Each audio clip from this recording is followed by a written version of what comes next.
Donc ici vous êtes à l'atelier des petites mains, c'est donc ici que se déroulent les cours de couture et de modélisme qui accueillent des groupes de personnes, tout niveau, tout âge confondu, à partir de 10 ans. Ici chacun amène son projet, mes formations, donc de la couture traditionnelle à l'industrielle en passant par la haute couture, m'ont permis de proposer et d'adapter différentes techniques en fonction des besoins et des attentes de chacun. Des stages et des ateliers thématiques sont proposés durant les vacances scolaires. Donc Sandrine, tu fais attention à ta longueur de pointe. Donc tu es bien à 2,5. D'accord, très bien.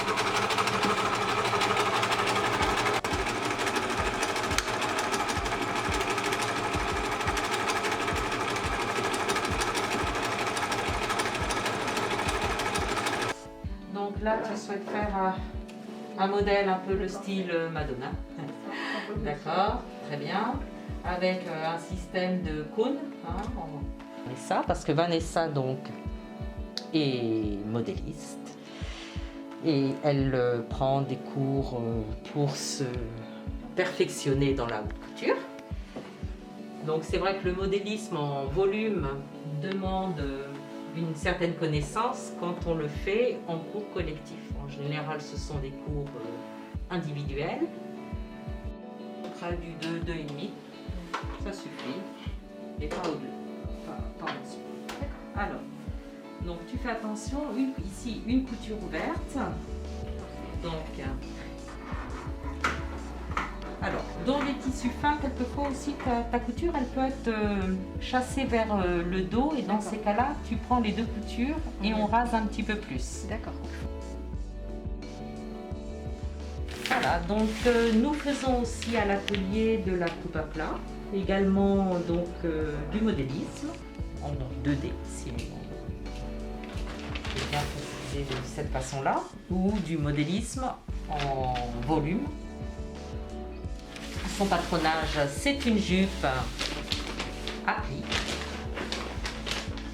plis creux. Hein. Donc elle a bien, je lui ai demandé d'assurer ses fonds de pli, son milieu du pli. D'accord? Ok. Voilà.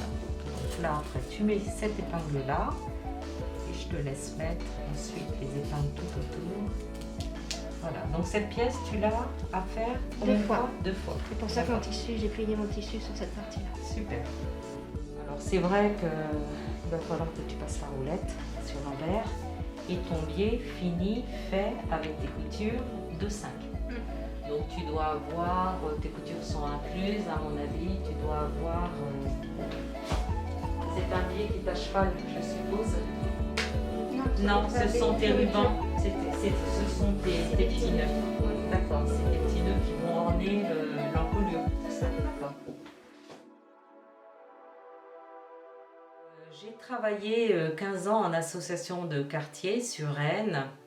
Et c'est en 2006 que j'avais décidé de créer cette association à but non lucratif sur Cesson-Sévigné. Nous sommes 4 par atelier, par groupe, 2 par table, pour avoir, disons, qu'elles aient un projet plus personnalisé pour les accompagner davantage. C'est un système, disons, à forfait que vous pouvez consulter, bien sûr, sur le site. Voilà, ma fonction dans cette association, c'est de transmettre ma passion et mon savoir au travers de mes cours. C'est également aussi un bon tremplin pour se reconvertir. Nous sommes aussi une passerelle entre mes cours et l'école S-Mode qui permet d'avoir aussi une meilleure approche du monde de la mode, du modélisme. Disons que c'est une reconversion que j'ai faite un petit peu sur le tard. Je suis retournée sur les bancs de l'école au lycée Sévigné de Rennes et 4 ans où j'ai donc effectué un CAP, un BEP et un bac pro à l'époque était en 2 ans. J'ai travaillé en maison de quartier aussitôt et il me manquait quelque chose, ma liberté créative que j'avais envie, d'approfondir, d'avoir des notions de modélisme. souvent c'est ce que l'on me demandait au travers de mes cours. Et donc j'ai fait quelques heures, je dirais 400 heures de modélisme à Nantes. Et ensuite j'ai décidé de faire l'école S-Mode sur une durée de 2 ans qui m'a permis d'avoir une meilleure, une meilleure vue d'ensemble, une meilleure maîtrise du modélisme où là la demande est pertinente.